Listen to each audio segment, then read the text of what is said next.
반갑습니다. 네. 이미 유튜브로 저를 만날 분들 많이 계시죠? 저는 뭐 자랑할 게 사실 없죠. 왜냐하면은 주님 앞에 너무 죄송한 것밖에 없는 거죠. 제가 이 살아온 삶이. 어느 날 주님께서 저에게 맡겨준 거 다 탕진하고 더러운 탕자처럼 그렇게 돌아왔죠. 근데 돌아오기 전에 저는 제가 굉장한 영적 자존감이 있었던 사람이거든요. 여러분 백석이라 그러대요. 백석 교단이. 제가 자란 배경은 고신이에요. 여러분 요즘은요 거의 이렇게 구분이 잘 안 돼요. 순복음이든 고신이든 뭐 장로교든 합신이든 통합이든 잘 구분 안 돼요. 근데 옛날에는요 아주 구분이 뚜렷했습니다. 이 고신에서 저는 4대째고 온고신 반고신 일을 한다 그러면 또 온고신 출신이고 굉장히 보수적인 신앙의 소유자고, 또 우리 어머니가 또 굉장히 그렇게 가르치셨고, 제 기억으로는요 7살 때부터 저는 성경을 하루에 10장씩 읽었습니다. 못 읽으면 밥 안 주고, 네, 뭐 이렇게 지금까지 주님 앞에서 부끄럽지 않게 최하 250독 정도 성경을 하게 되었습니다. 그래서 성경에 있는 웬만한 어떤 성경 구절들은 거의 다 외우고 있습니다. 이것은 어릴 때 우리 어머니의 독한 신앙 훈련입니다. 그런데 저에게 영적 교만은, 많은 성경 지식은 제가 굉장히 공의로운 사람으로 바뀌어 버렸어요. 옳고 그름, 선악과의 나무, 네, 이건 옳고 이건 그러다. 생명의 나무는 몰랐던 거죠. 그러다 보니까 어떤 제만의 정확한 기준을 가지고, 제 별명이 칼이스마, 그러니까 거의 면도날이었습니다. 제 주변에 있는 사람들이 많이 다치겠죠. 얘기하면은 만일 비성경적으로 얘기한다든가 비진리 가운데 있다든가 이러면 아주 가차없이 그냥 말로써 아주 정확한 성경적 근거를 들이대면서 싹 잘라버리는, 그렇게 신앙생활을 쭉 해왔습니다. 그리고 저는 굉장히 어려운 사람이죠. 그러다가 아무튼 망하고 불치병 들고 완전히 거지돼서 10년간 노숙자 삶을 삽니다. 그 10년 안에 주님께서 저를 많이 만지셨어요. 그리고 주님이 저에게 십자가의 사랑이 뭐냐고 물으시는 시간이 있었습니다. 근데 저는 거기에 대한 정확한 정의를 못 내렸어요. 성경을 무지하게 많이 알고 있는데도 불구하고.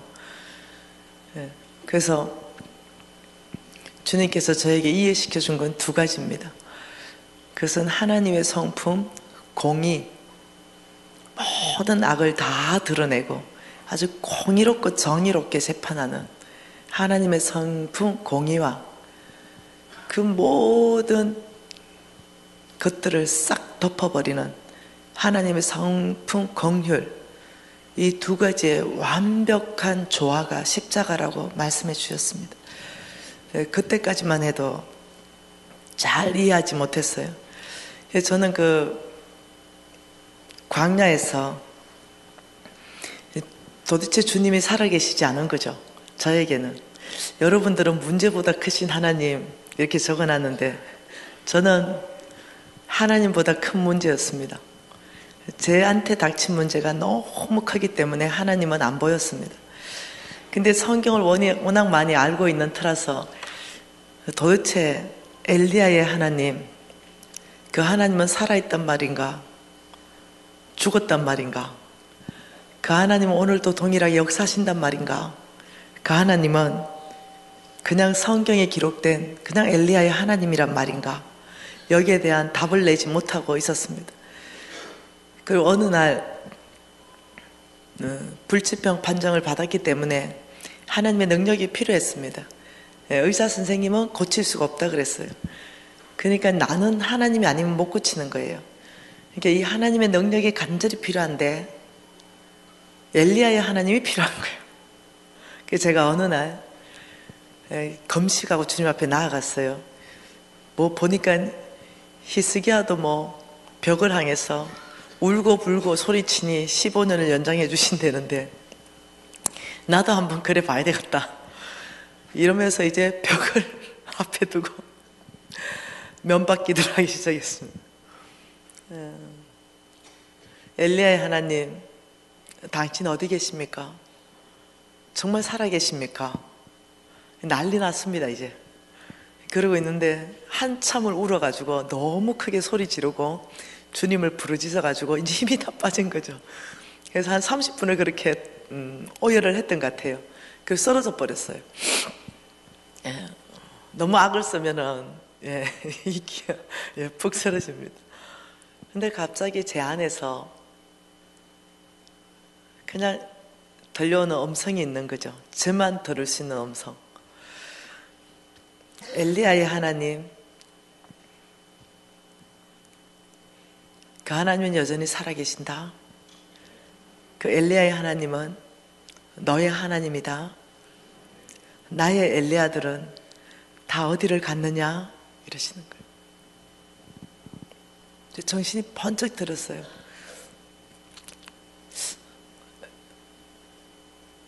지금 이게 무슨 말이지? 내 안에서 들리는 듯한 이 지금 음성이 무슨 음성이지? 엘리야의 하나님은 여전히 살아계시고 그 엘리야의 하나님은 지금 너와 함께 있다. 나의 엘리야는 다 어디를 갔느냐? 이렇게 질문하시는데 그냥 하염없이 눈물이 나는 거예요. 뭔지 모르겠어요. 그냥 하염없이 눈물이 나는 거예요. 그리고 뭔가 이게 뱃속에서부터 이게 복받쳐 오르는 게 있는 거예요. 뭔가 내가 그분이 누군가를 찾는 거예요. 그분이 누군가를 애타게 찾는다는 그냥 그 마음만 그냥 제 안에 그냥 쑥 들어오는 거예요. 그분이 찾으시는 사람은 나의 엘리야를 찾는다는 거죠. 오직 믿음으로 사는 사람, 그 나의 엘리야들이 다 어디로 갔느냐 질문하는데 아버지의 눈물이 보이는 거예요. 뭔지 모르겠어요, 그냥. 근데 그 아버지의 그 마음을 그냥 알겠어요. 그냥 알겠는 거죠. 그리고는 주님께서 딸아, 십자가의 사랑을 구하라 이러셨어요. 그리고 나의 긍휼한 성품을 구하라. 내가 너의 심장 안에 십자가의 사랑과 긍휼한 마음을 넣어주겠다 이러셨어요. 저는 그때 그게 무슨 말인지도 몰랐어요. 그리고는 그냥 주님 앞에 나는 그 십자가의 사랑이 뭔지 깨닫기를 원합니다. 하나님의 그 긍휼한 성품이 내 심장 안으로 넣어주세요. 뭔지 모르는 거예요. 그냥 기도하기 시작했어요. 내가 필요한 건 하나님의 능력이었어요. 근데 하나님께서 저에게 부어주고 싶은 건 그분의 사랑이었어요. 그리고 그분의 긍휼한 성품이었습니다. 제가 워낙 잣대가 너무 엄격한 사람이었어요. 나에게도 그랬고 다른 사람에게도 그랬어요. 그리고 시간이 계속 지났어요. 저는 성경 읽는 걸 굉장히 좋아하는 거죠. 어느 날 제가 이제 성경 읽기 시작하는 거예요. 저는 오늘 또 50장 읽었어요. 성경 읽는데 그냥 마태복음 1장이 눈에 들어왔어요. 읽기 시작하는 거죠. 마태복음 1장을 읽는데 늘 지겨웠어요. 무엇이 낳고 무엇이 낳고 무엇이 낳고 그 대각선을 읽어버리고 말아버리는 거죠. 네. 이것은 늘 나를 시험했었어요. 제가 아마 마태복음하고 뭐 이런 어떤 계보를 다 안 읽어서 250번일 거예요, 아마.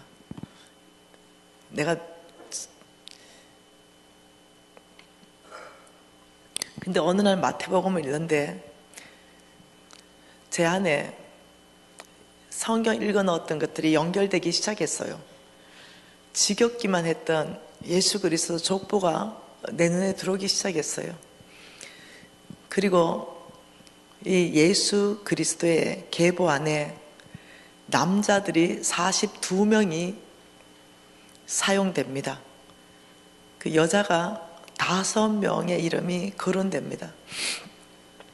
그러면서 갑자기 내 눈에 들어오기 시작한 것이 유다는 다말에게서 이렇게 다말이 들어왔어요. 이 여자는 거룩지 못한 여자예요.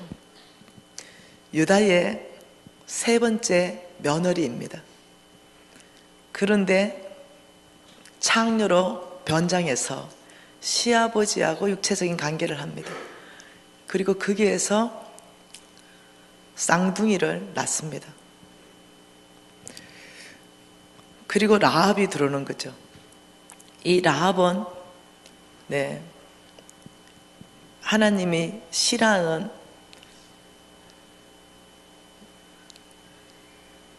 이방 나라의 민족의 사람입니다. 룻이요. 룻이 하나님이 싫어하는 이방 민족의 자매입니다. 라합은 또 기생입니다. 우리아의 아내 바세바는 참 거룩지 못한 자매입니다. 그 5 자매 중에 하나, 마리아 하나 건질 만한 자매입니다. 갑자기 이거 왜 기록하셨지? 우리 예수님의 족보라면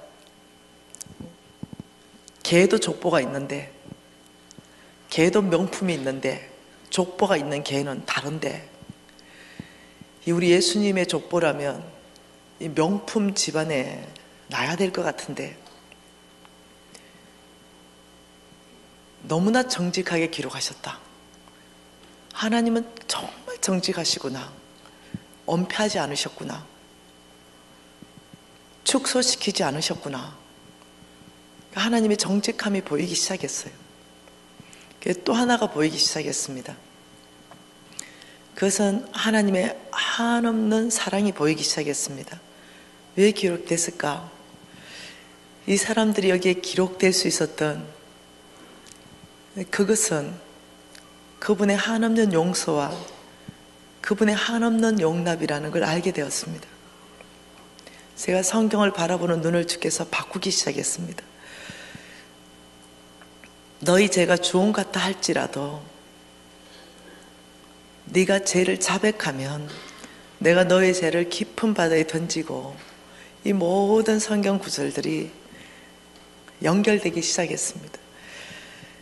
하나님의 한없는 용서와 하나님의 한없는 사랑이 이들이 여기에 기록될 수 있었던 그런 사건이 아니겠는가. 그리고 제가 돌아보기 시작했습니다. 제 자신을. 저는 고신에 다녔습니다.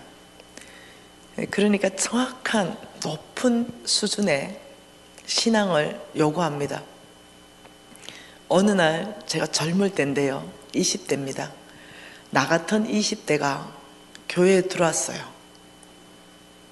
그런데 이 자매는 그냥 봐도 창녀입니다. 제가 그때 20대에 그 자매를 아래 위로 곁눈질로 훑어봤습니다. 그러면서 교회를 더럽힌다, 이런 생각을 하게 됐습니다. 이 자매는 너무 짧은 치마를 입었습니다. 머리는 너무 노랗게 물들였습니다.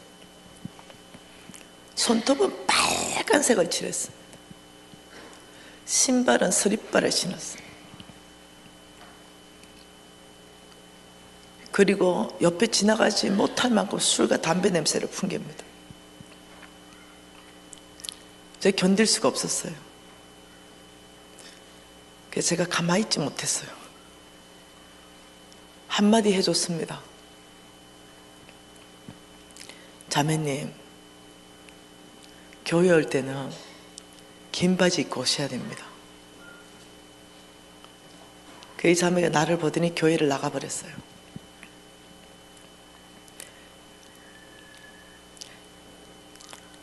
갑자기 그 사건이 그날 떠오르기 시작하는 겁니다. 그러면서 주께서 저한테 하신 말씀이 있어요. 딸아, 만일 오늘날 시아버지와 며느리 사이에 애를 안고 교회에 들어온다면 넌 어떻게 하겠냐? 이 질문이었어요. 딸아, 만일 오늘날 말주노초 파란보 머리를 색색깔로 물들이고 껌은 딱딱딱 씻고 뼈딱 굳으시면서 굉장히 소란하고 치마는 입은 듯 만 듯하게 들어온다면 너는 어떡하겠냐 묻는 거죠.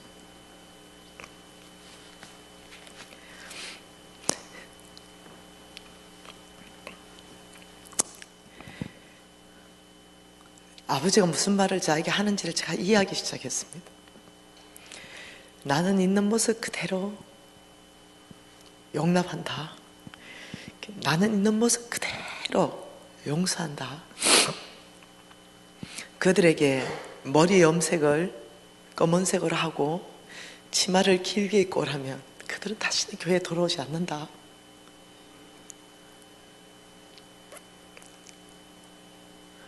그 마태복음 1장 안에서 굉장히 많은 말씀들을 저에게 하기 시작했습니다. 저는 주님 앞에 제가 필요했던 건 능력이었습니다. 하나님의 능력. 나의 불치병이 치유되는 거.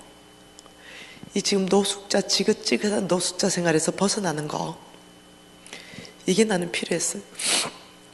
근데 하나님께서는 그것을 다루시는 것이 아니라 나의 깊은 내면을 다루기 시작했습니다.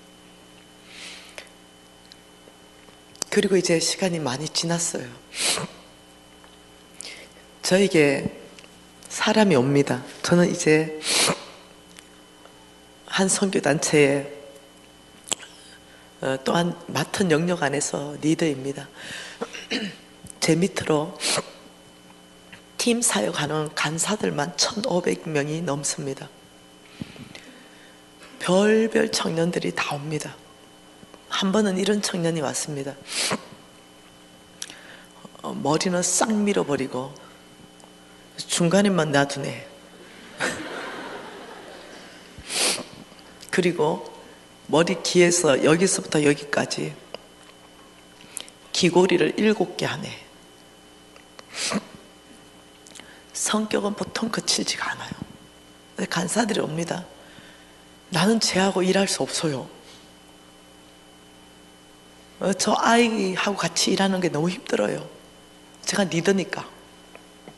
그래서 제가 갔어요. 그 청년을 봤습니다. 제가 19살밖에 되지 않는 청년을 바로 끌어안았어요.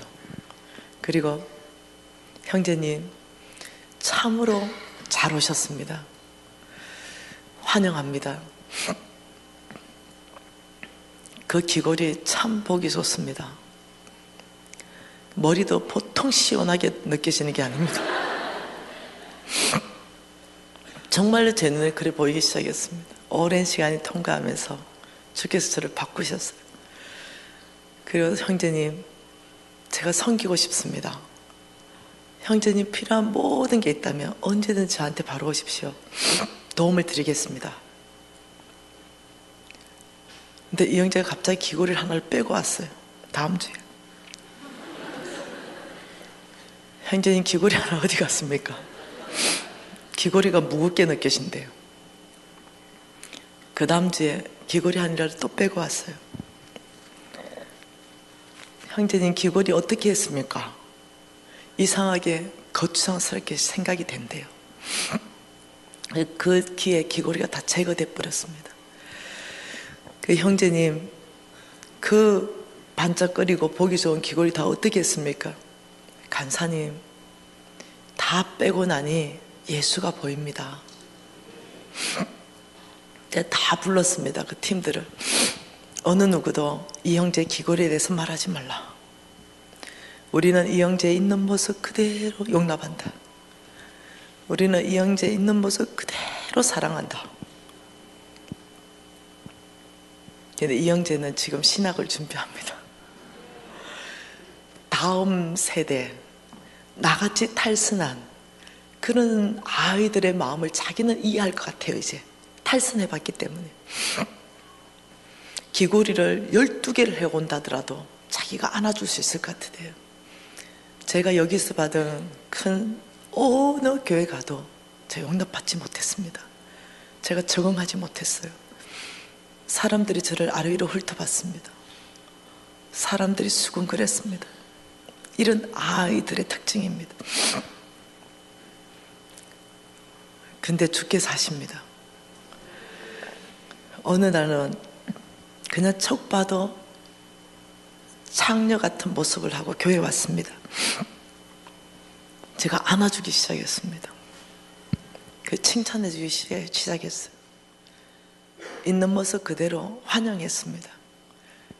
자매님이 뭔가 도움이 필요할 때 얘기하라 그랬습니다. 근데 이 자매 치마가 점점 길어지기 시작했어요. 머리 색깔이 바뀌기 시작했어요. 아무도 얘기하지 않았어요. 이 자매는 깊이 교회 안에 위탁해서 있는 모습 그대로 용납받고 용서받는 것을 통해서 이 자매는 집에 안에 있었던, 가정 안에 있었던 거절감이 치유되기 시작했습니다. 이 자매는 시집가서 애를 낳고 너무너무 성실하게 잘 사는 거죠. 여러분, 이게 교회 공동체입니다. 교회 공동체는 이런 부족한 사람들이 오는 거예요. 예수님이 오신 것이 나는 죄인의 친구라 그랬습니다. 한국 교회 안에 이걸 잃어버린 거죠. 엘리트주의가 들어와 버렸어요. 잘 살거나 권위가 있구나, 돈이 많구나, 인물이 좋구나, 학벌이 좋으면 새가족 등록할 때 대우를 다르게 하지 않습니까? 자료도 좀 더 좋은 데 찾아주지 않으세요? 그리고 막 옆에 또 사람들 붙어가지고 좀 더 잘 섬기지 하려고 않겠어요? 그 사람들 세상에 대접 잘 받고 살아요. 정말 더 이렇게 붙어서 해줘야 될 사람들은 오히려 소외된 사람이에요. 근데 그들이 교회에 오는데 마지막 희망이에요. 근데 교회에서도 소외받아요. 아는 척도 안 해주죠. 네, 왜 저처럼, 옛날에 저처럼 교회를 더럽히는 사람 같죠? 교회 오려면 좀 치마 그거 좀 갈아입고 오세요. 갈 데가 없는 거죠, 그 사람들은. 그래서 옛날의 자리로 다시 돌아가 버리는 거죠. 여러분, 저는 분명히 하나님 앞에 나의 불치병을 치료하기 위해서 그분의 능력을 구했습니다. 그 어마어마한 재물을 다 잃어버리고 빚져서 더 이상 살 수가 없어서 2번이나 자살 시도했는데 못 죽어서 주님 앞에 갔어요. 주님, 죽고 싶어도 안 죽어지니 저에게 뭐 좀 어떻게 해주셔야 안 되냐고. 근데 주님은 저에게 주님의 능력으로 만나는 것이 아니라 그분의 온전한 십자가의 사랑을 붓기 시작했어요. 먼저 나를 변화시키기 시작했습니다. 나의 환경은 하나도 변하지 않았어요. 나의 환경은 여전히 불치병이에요. 나의 환경은 여전히 빚쟁이고 부도 났고 쫓기는 신세인 거죠. 그리고 오랜 시간을 지나게 하셨습니다. 제가 이제 알은 거죠.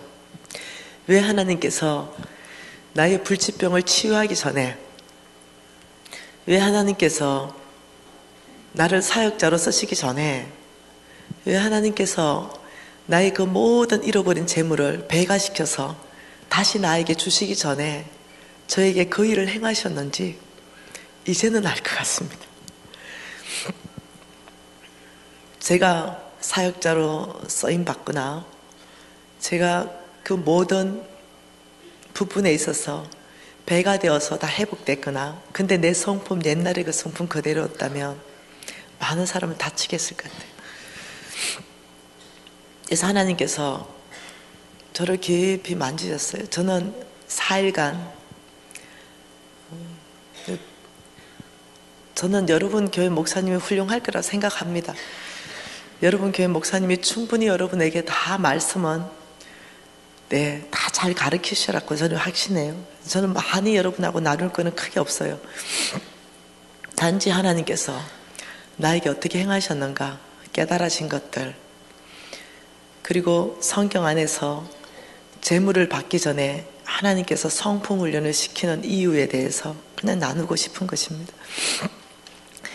저는 그 여러분 교회에 헌금이 많이 들어오는 거 죄송한데, 목사님과 장로님은 관심이 있겠지만 저는 관심이 없어요. 여러분, 재정 강사, 부흥 강사로 불러놓으니까 헌금하는 소리 한마디도 안 하고 가버리더라. 이렇게 얘기 듣는 사람 중에 한 사람입니다. 근데 많은 사람들은 오해합니다. 재정 부흥 강사 온다 이러면, 담임 목사님 하고 싶은 말씀 저 부흥 강사 시켜서 다 하게 하는 거 아닌가, 이래 오해해서 아예 나오지도 않아요. 부흥집 표시 헌금 많이 할까 봐. 근데 4일간 그런 얘기 하고 싶은 마음 없습니다. 그럼 담임 목사님 하시겠죠 뭐. 그냥 4일 동안 주께서 여러분에게 은혜를 주시면 받으시고요. 그냥 여러분 마음 안에 새롭게 하시면요, 결단하시고요, 그냥 편안하게 4일간 그냥 하나님 말씀 안에, 말씀이 얼마나 아름다운가 이런 것들을 그냥 보면 좋겠습니다. 4일간 저는 성경을 많이 볼 것입니다. 그리고 이제는 사람들이 이렇게 말합니다. 미진 간사님 참 편해요 이렇게 말해요. 문제되는 사람 없으니까요. 누가 봐도 웰컴. 괜찮아.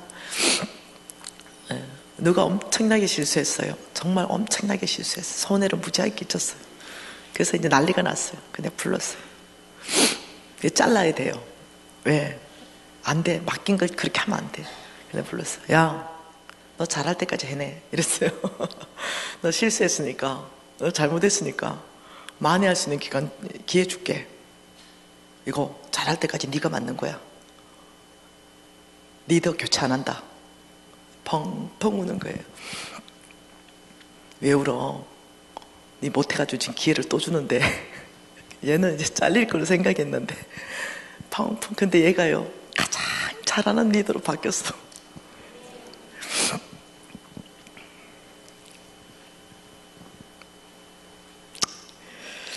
여러분, 저는 하나님 너무 좋습니다.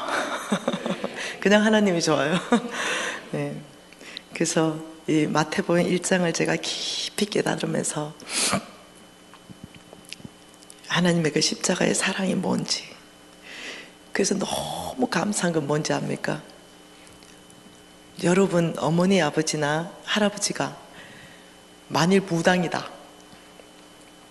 혹은 살인자다, 혹은 도둑놈이다, 혹은 알코올 중독이다, 혹은 성범죄자다, 이러면 털어내기가 너무 어려운 거죠. 왜요? 왜 그러세요? 세상적인 기준이 그걸 드러냈다가는 그 집안의 자식이야? 그런 집안이었대? 좋은 글씨로 죄인의 죄패를 찍어주는 거죠. 죄인. 그래서 반팔을 못 입게 다니게 하는 거죠. 못 입어. 도망가죠. 다른 지역으로. 정말 다시 한번 살아보려고. 우리 집안을 모르는 데 가서. 살다가 너무 더워서 반팔을 입었는데 이웃집 사람이 지나가다 봤어. 그 주운 글씨를. 또 거기 못 살죠. 세상은 이래요. 근데 여러분, 족보 안에서 저는 크게 위로를 받는 거죠. 하나님의 그 놀라운 사랑과 그 긍휼하심으로 이런 사람이 족보 안에 오른다면 예수님의 탁월하고 명품가의 족보로 오실 수 있는 그 예수님, 근데 그 족보를 택하시지 않으시고 이런 족보에서 나오신 그 예수님에 대한 아버지의 마음, 그걸 안다면 교회가 다시 처음으로 돌아가야 되지 않을까. 정말 피할 수 있는 곳이 돼야 되지 않을까. 세상과는 다른 데가 교회여야 되지 않을까. 여러분 교회는 모르겠어요.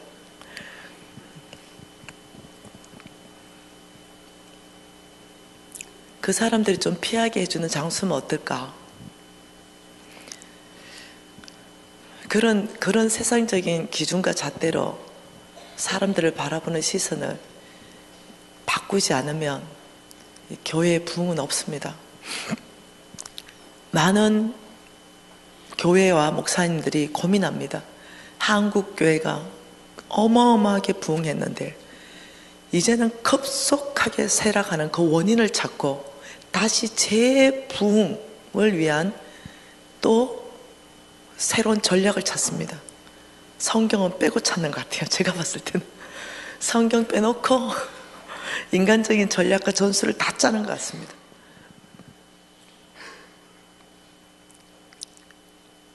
근데 이때 다시 성경에 아주 기초로 돌아가면 어떨까요?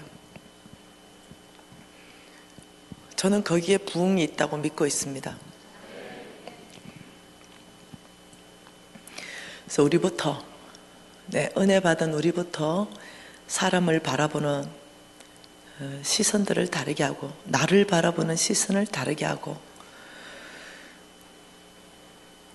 여러분, 시몬은 주께서 베드로 개바라고 이름을 바꿔줬습니다. 그게 첫 번째 만남입니다. 예수님이 시몬을 처음 만났습니다. 시몬은 혈기 많은 사람이에요. 아주 성미가 급한 사람입니다. 예수님 봤죠? 보다가 시몬에게 이렇게 말합니다. 이제 너는 개바라고 할 것이다 이랬어요. 여러분, 그러는 순간 시몬은 개바가 돼버렸어요. 이해하셔야 됩니다.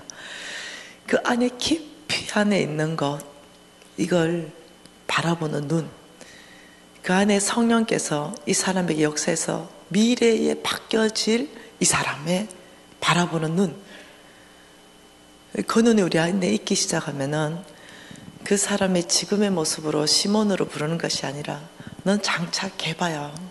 너는 정말 교회를 세울 거야. 넌 반석이 될 거야. 너의 그 놀라운 아름다움, 그것을 주님이 이제 막 끄집어낼 거야. 근데요, 정말 그렇게 돼가는 걸 봅니다.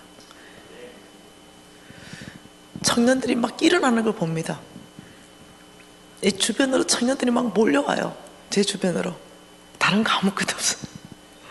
그냥 예수님이 바라보고 육신적인 시몬의 이름으로 바라보지 않고 그 안에 깊이 있는 아름다움, 그 개발을 끄집어낸 것처럼 그냥 보고 얘기해 주는 거죠. 근데 놀랍죠. 그 순간 다 바뀌어버립니다. 청년들이 싹 다 바뀌어버려요. 교회는 이런 곳이어야 됩니다. 그래서 여러분, 이 해오름 교회, 이 해오름 교회 안에 부흥이 있으면 좋겠습니다. 지금까지도 부흥이 있었는데 우리 목사님 교회 개척했다 소리 들었습니다. 47년? 45년? 제가 좀 건방지고 외람된 말씀일지도 모르겠습니다. 저는 교회로 보낼 때마다 주님 앞에 기도합니다. 제가 이 교회에 꼭 가야 됩니까? 현재 교회가 한 1000군데 정도 집회 웨이팅하고 있습니다. 우리나라에 수만 명 출석한다는 교회들이 다 2~3년씩 웨이팅하고 있습니다. 헤어론 교회, 나는 최낙중 목사님께서 뭐 하시는 분이신지 몰랐어요. 그리고 셋이 안 찾아봅니다. 저를 보호하기 위해서. 여기 왔어야 부흥 강사님 하시는 거 처음 알았습니다. 그 장로님한테 어머 여기 담임 목사님 부흥 강사세요? 그렇대. 아 그러시군요. 그런데 제가 아는 거는 그냥 기도하면서 아는 거죠. 제가 이제 난 모르죠. 근데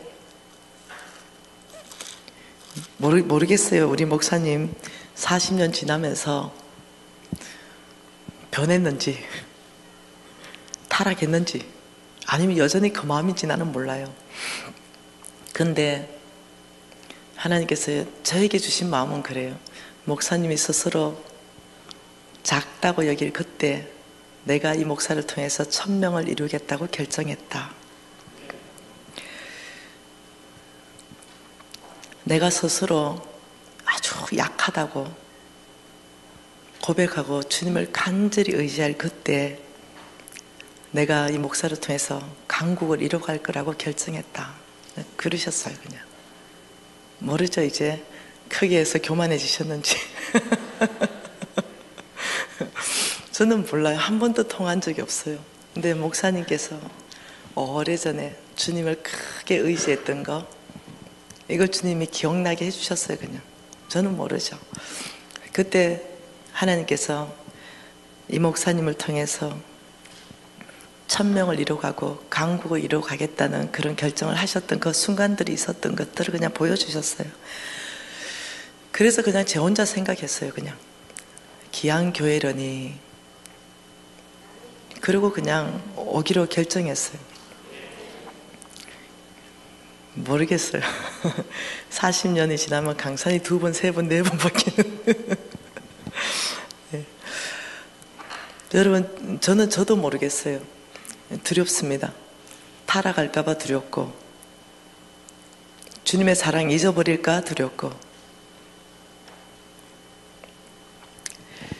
저는 이제 82개국의 아이들에게 영양을 공급합니다. 5,000명의 아이들을 먹이고 있습니다.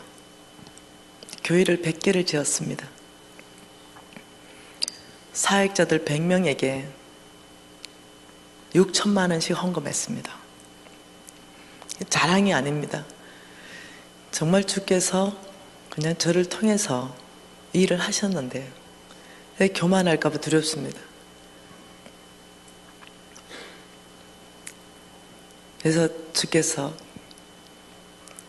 너의 그 광야에서 나를 간절히 찾을 그때 그 모습을 기억하시는 주님, 제가 늘 강야에 있는 듯한 그런 심정으로 살기로 결정했습니다. 그래서 오늘 여러분 백석이라서 다행인데 만일 오늘 고신이라 그러면 아마 교회가 뒤집어졌을 겁니다. 이유는 내가 청바지 입고 나타났다는 거죠. 주일날, 그것도 거룩한 주일날. 아니 저 싸가지 없는 강사가 청바지를 입고 나타났다. 교회가 뒤집어질 일이에요. 제가 옷이 없습니다. 네. 최근 2~3개월 안에 8kg 정도 쪘습니다. 6kg에서 8kg 정도. 그러면서 정장 몽땅이 안 맞기 시작했어요. 계속 지금 외국으로 계속 왔다가 진짜 백화점 갈 시간도 없었습니다. 옛날에 뚱뚱했을 때 입었던 청바지 외에는 다 없앴는데, 네, 그래서 제가 그냥 주님 용서해 주십시오. 그래 어려운 교인들도 용서할 줄 믿습니다. 그냥 왔습니다. 미리 얘기합니다. 왜냐하면 어려우실까봐, 여러분 어려우실까봐. 네. 여러분 돈 얘기 어렵죠? 저는 강의를 무지하게 하면서 지금도 어렵습니다. 쉽지 않습니다. 예, 돈 얘기를 가지고, 왜냐하면은 늘 부딪히는 거죠. 축복받아라. 예, 축복받아라. 이러면은 기복신앙이라고 몰아붙입니다. 그 축복받아라. 이러면 저 김미진 저 완전 번영신학을 퍼뜨리네. 이러면서 또 몰아붙입니다. 그러니 무지하게 어렵습니다. 신학자들하고 싸워야 되고. 네, 그러니 분명히 성경에 읽어보니까 복을 준다는데 분명히 성경은 하나님께서 복 주시고 복 주시고 복 주신다는데 이 복 얘기를 못하는 거죠. 신학에 부딪혀가지고 복 받아라 이러면은 난리 납니다. 여러분이 오늘날 지금도요. 이 복 받아라. 네, 정확한 건 축복이 아니 복이죠. 복 받아라. 그러니까 뭐 기복이다, 번영이다. 여러분 이 문제를 성경 전체 안에서부터 저와 여러분이 오늘 정립하지 않으면 이걸 완전하게 성경에서 말하는 기복이 뭔가, 성경에서 말하는 번영이 뭔가, 이걸 성경적으로 정립하지 않으면 혼동이 오기 시작합니다. 그래서 여러분에게 질문하겠습니다. 질문은 여러분 그 전 세계 안에서 그 책 있죠. 베스트셀러를 1등부터 2등, 3등 해가지고 100등까지 뽑아요. 전 세계 베스트셀러. 그리고 가장 잘된 책, 그리고 가장 많이 팔리는 책, 이걸 베스트셀러를 뽑으면 1등은 당연히 뭐겠어요? 성경? 이렇게 생각하세요? 이렇게 생각하시면요 굉장히 힘들어질 거예요. 여러분 여기는 성경이 절대로 1등이 아닙니다. 제가 생각할 때는 해리포터 같아. 해리포터. 여러분 여기 베스트셀러 1등에서 100승까지 뽑으면요 여기에는 저자가요 사람이에요. 성경의 저자는 하나님입니다. 그 성경은요 다른 차원의 책입니다. 여기에 성경이 있어요. 이 저자가 하나님이기 때문에 그래요. 그래서 여기에 1등과 성경과의 이 거리는요 무한입니다. 여러분이 성경을 1등으로 1위라고 놓는 순간 여러분 이건 책이 되는 거예요. 책. 이건 책이 아니에요. 이건 하나님이십니다.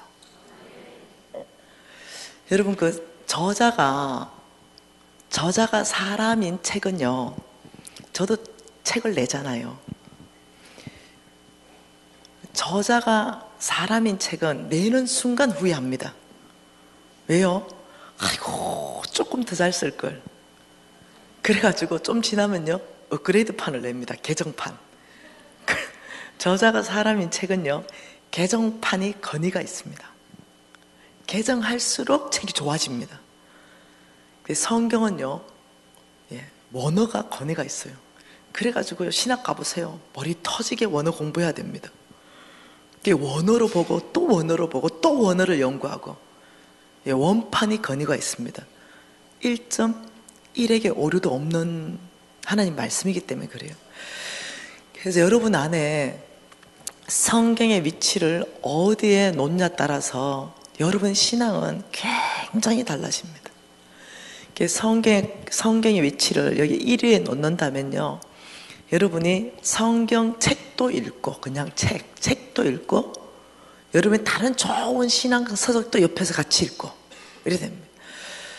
그런데 여러분이 성경의 위치를 정확하게 파악하고 어디에 성경 위치를 두는가부터 정립하기 시작하면 이거는 이제 책이 아니에요. 이거는 하나님이십니다. 그래서 이 말씀을 읽고 깨닫는 게 그냥 책을 읽고 깨닫는 것하고 달라집니다. 이거는 사람의 영과 혼과 골수를 쪼개봅니다. 그리고 죽은 사람을 정말로 살려버립니다. 그래서 성경을 읽는 동안 여러분 압니까? 불치병이 치유되는 거, 그래서 제가 우리 학생들이 500명씩 모입니다. 학생과 간사들이 그 500명씩 모이고 교육을 시킵니다. 물론요, 우리 NCM의 대표는 홍성근 목사님입니다. 홍성근 목사님이 말씀 선포합니다. 근데 제가 마이크 잡고 얘기를 해줍니다. 여러분, 홍성근 목사님은 말씀만 선포할 겁니다. 구구절절 말씀. 근데 이 말씀이 듣는 동안 여러분의 불치병이 치유되는 역사가 있다고 믿으십시오. 왜냐하면 건의가 책이 아니기 때문에. 얘기를 해줬죠. 근데 여러분, 이거는 그 500명 안에 정인이 있는 얘기예요. 정인. 근데 그냥 말씀 공부를 하루 종일 해요. 토요일 날 아침 9시부터 저녁 7시까지. 근데 그 안에서 어떤 일이 발생하느냐, 그냥 말하는 거죠. 오랜 부부가 수년이 지났습니다. 잉태하지 못한 거죠. 그 이유를 알아보니, 다 조사를 해보니까 남자에게서 정자가 없는 거예요. 무정자증. 근데 이제 성경 말씀을 읽기 시작한 거죠. 그리고 예배하기 시작하는 거죠. 죽은 자를 살린다면 무정자에서 정자를 만들어내시는 분이 주님이 아닌가. 이것이 책이 아니기 때문에, 하나님이시기 때문에. 그리고 이 두 부부가 예배하는 중에 그걸 깨닫는 거죠. 그러면서 그날 홍성근 목사님이 선포하셨습니다. 오늘 하나님의 능력이 필요하고, 생산치 못하고 잉태치 못한 사람은 말씀 그대로 안에서 믿는 사람은 믿음으로 구하시라고 했어요. 근데 1년 후에 임신 6개월로 나타났어요. 병원에 가서 다 조사했죠. 무슨 일이 있었냐. 무정자증이 정자가 생성이 된 거예요. 여러분, 이 책에서는 그런 능력이 안 나와요. 한 번은요, 지금 왕의 재정학교 11기 저의 강사 하스피 하는 자매님이 계십니다. 이 자매님은 불과 몇 개월 전에 자궁에 이만한 게 들어가 있었어요. 아주 응급수술을 요하게 됐습니다. 근데 그날 하루 종일 공부하는 중에 성경의 위치를 알게 되었고, 이것이 하나님이라는 걸 알게 되었고, 이 능력을 신뢰하는 믿음이 생겨버린 거예요. 근데요, 이건 그게 500명이 정인이에요. 그 적시로 그 종량이 사라져버렸어요. 그 이 자매가 너무 기뻐가지고 그걸 감정을 했어요. 병원에 그대로 진찰 기록이 다 있는 얘기예요. 여러분, 성경의 위치를 여러분이 여기다가 놓게 된다면 그런 하나님의 능력을 체험할 수 없어요. 그러면 또 한 번 물어보십시다. 여러분이 이미 제 강의를 듣지 않았다면 대답 한번 해보세요. 5 더하기 2는 얼마예요? 내가 이거 7이면 이걸 물었겠어요? 네. 여러분, 오늘 수학적 계산법을 다시 하셔야 돼요. 이것은 5,000 플러스 12강줄이에요. 왜요? 하나님의 능력이기 때문에요. 여러분 안에 성경의 위치를 명확하게 이해를 하시고, 하나님 안에서의 수학 공식이 무엇인지를 명확하게 이해하기 시작하시면, 여러분 저거요, 문제보다 크신 하나님, 저분이 여러분의 능력이 되는 거예요. 근데 5 플러스 2가 7로 대답해가지고는요, 문제가 크죠, 하나님보다. 그래가지고는 그 하나님의 크신 능력을 경험할 수 없어요. 그래서 저는 이 4일 안에서 여러분이 성경에 대한 위치와 권위, 그거를 명확한 이해를 줄 수 있다면 저는 그것으로 충분합니다.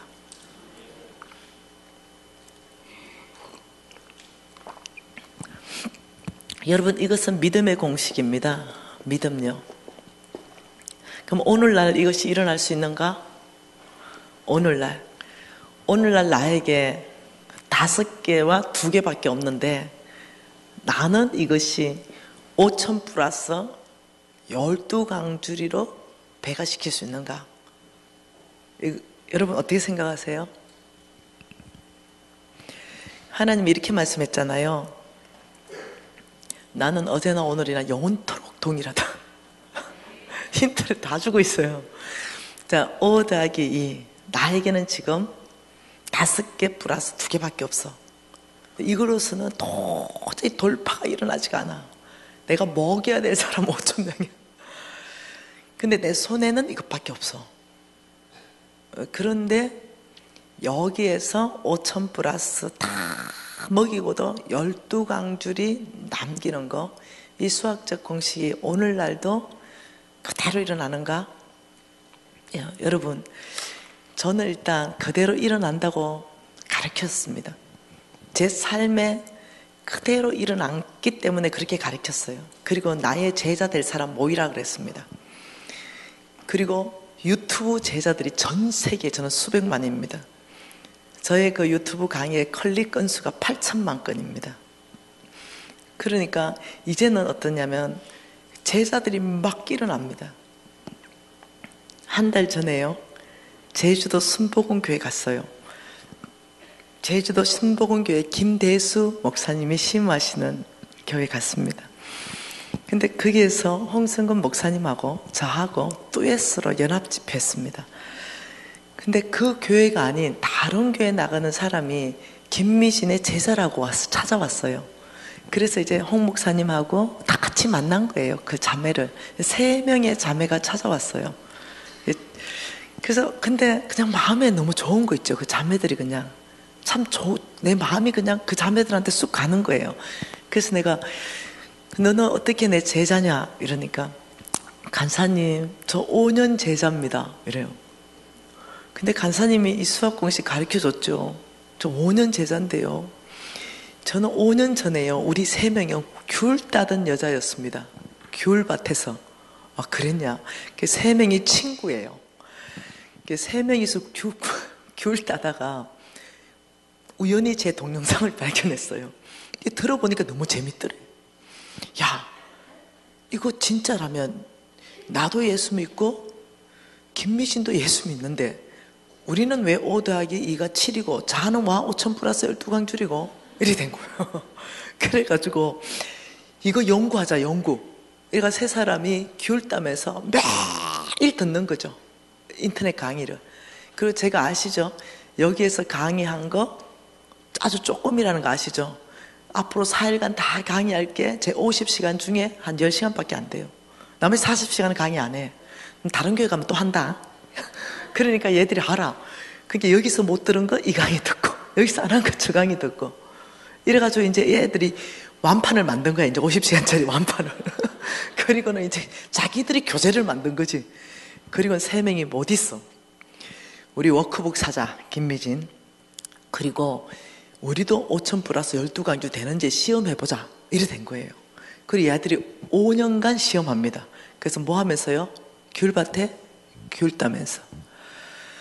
그리고는 이 자매가 저한테 간증을 한 내용이 지금 내 전화기가 없어서 참 미안한데 그 안에 들어가 있어요. 내일이나 한번 읽어줄게요. 내용은 뭐냐 이겁니다. 자기는 대학 졸업하고 200에서 400만 원 정도 월급을 버는 200에서 400만 원 정도 벌고 11조도 1년 총 털어야 한 400 정도 하는 그런 아주 평범한 그냥 가정. 여기에서 10수년을 살았어요. 그러다가 이제 뭘 들었다? 내 강의. 이렇게 더 이상 안 살겠다. 이러면서 훈련에 돌입해서 훈련. 실화입니다, 실화.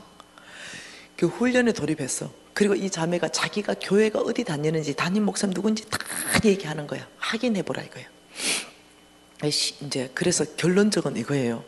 간사님, 제가요 귤단 아줌마인데요, 2017년 제가 2월 달에 김대수 목사님 교회 갔거든요. 2017년 2월 이번 달에 11조만 1930만 원 했습니다.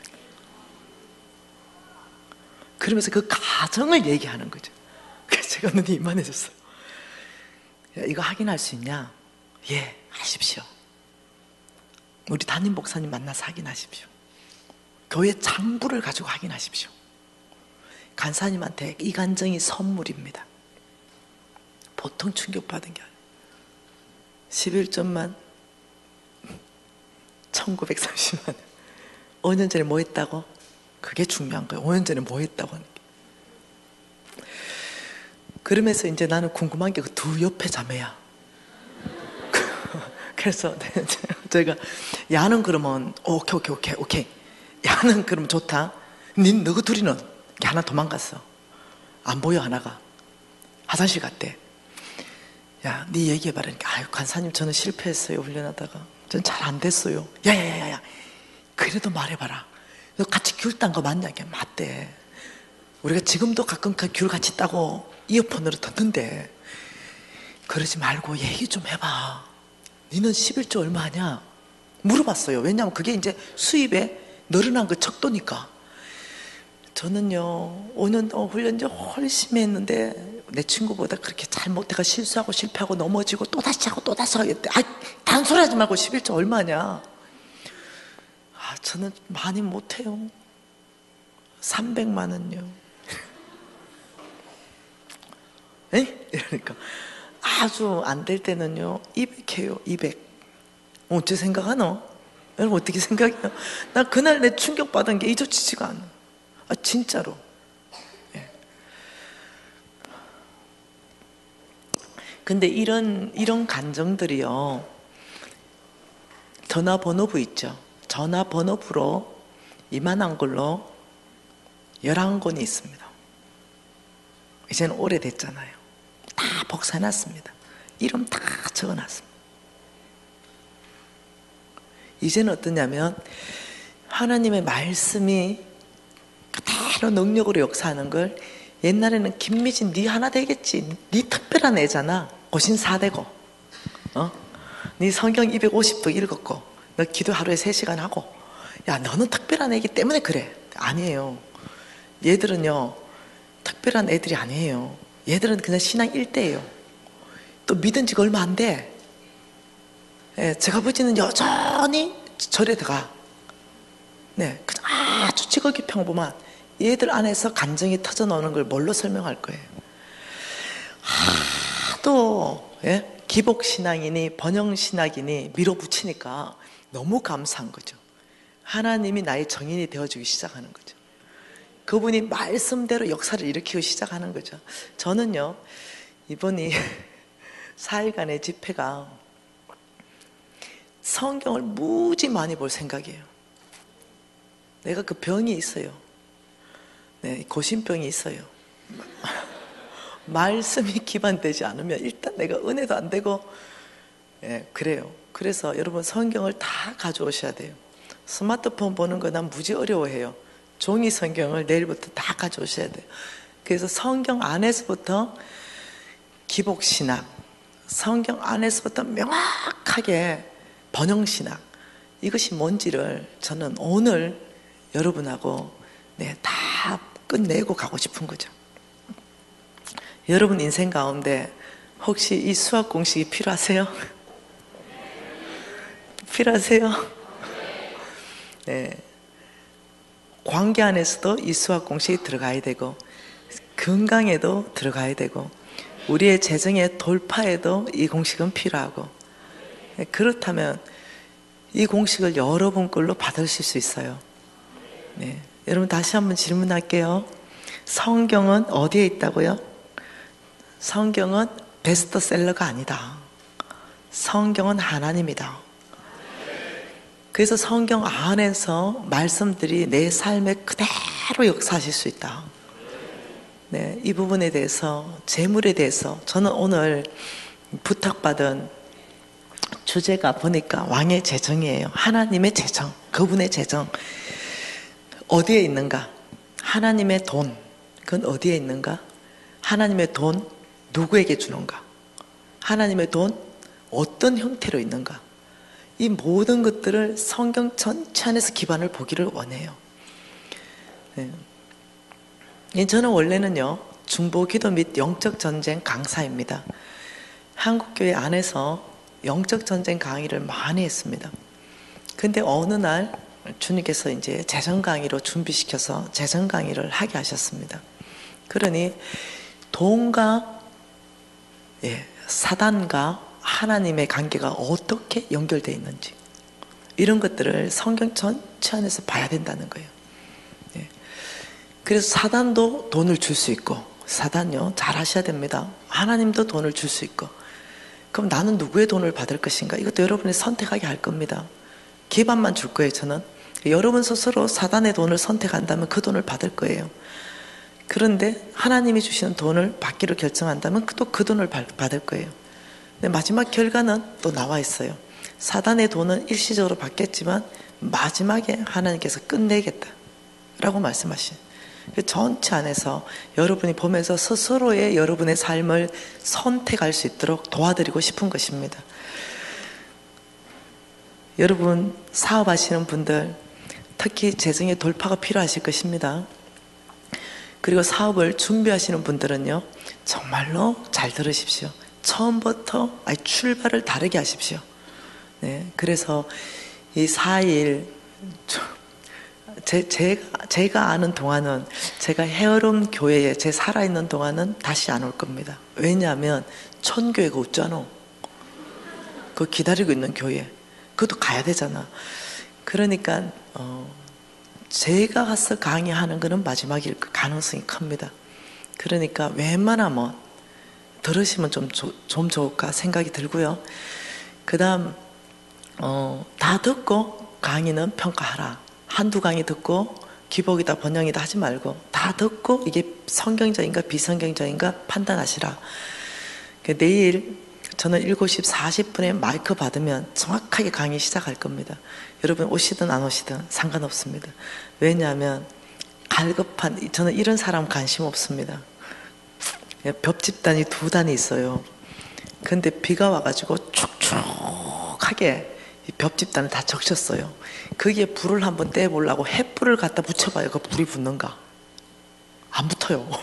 근데 한쪽에 바싹 맞는 벽집단이 있어요. 그게 성냥을 그으면 불을 땡겨버린 거죠. 하나님의 능력은 성경에서 이렇게 말합니다. 전심으로 나를 향하는 자에게 나는 나의 능력을 베풀 것이다. 갈급한 심령 가운데 나는 만족해 할 것이다. 그러니까 집회가 7시 반에 시작하는데 8시에 기어 나온다. 관심 없다는 거야. 그러니까 7시 반까지 안 오는 사람은 2층으로 다 갖다 올리세요. 2층으로. 그래서 내 2층은 보지도 않으려고 그래요. 앞으로. 제가 시간을 쭉 지나면서 하나님, 어떤 사람이 돌파가 되고 어떤 사람이 정말 주님이 주시는 그 큰 부, 주님이 축복한 그 정말 그 큰 재물을 받는가 보니까 갈급한 심령이더라는 거죠. 여러분 늦지 않았죠? 지금부터 갈급한 심령을 만들어내면 되죠. 그래서 우리가 한 10분만 쉬었다가 기복신앙과 번영신학이 정확하게 무엇이고 하나님은 왜 우리에게 그 큰 재물을 주기로 결정했는지 하나님의 뜻에 대해서 먼저 정확하게 보고 싶은 것입니다. 한 10분 쉬었다가 지금 57분인데요 5시 10분에 다시 모여서 강의하겠습니다. 기도하겠습니다. 여러분 안에 성경에 대한 권위와 위치를 다시 재설정하십시오. 여러분이 설정하십시오. 어디에 둘 것인가? 여러분의 결정입니다. 그리고 나는 어떤 수학 공식으로 살아갈 것인가?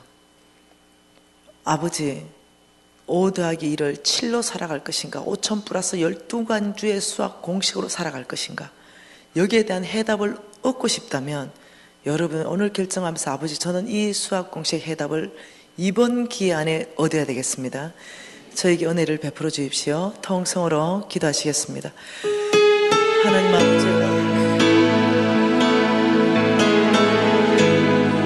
헤어론 교회를 축복해 주시옵소서.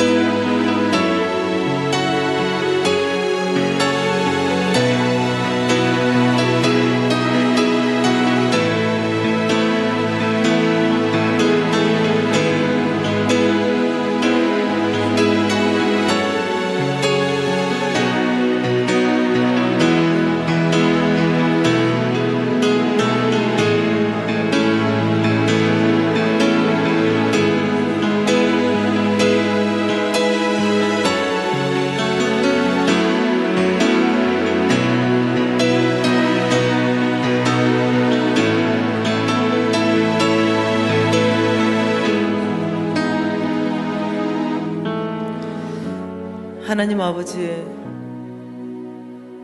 주께서 저를 보내실 때 그곳에 분명히 씨 고구마가 있다라고 말씀하셨습니다.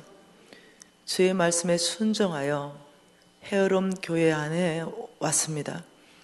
아버지, 부족한 종을 통하여 이곳 안에 아버지의 이 씨 고구마를 일으키시며 하나님 나라의 재물을 받을 사람들을 일으켜 주십시오. 아버지, 그래야 헤어롬 교회가 축복받고 온 땅 안에 귀하게 더 놀랍게 쓰임받는 교회로 무장시켜 주시옵소서. 예수님 이름으로 기도합니다. 10분간 쉬겠습니다.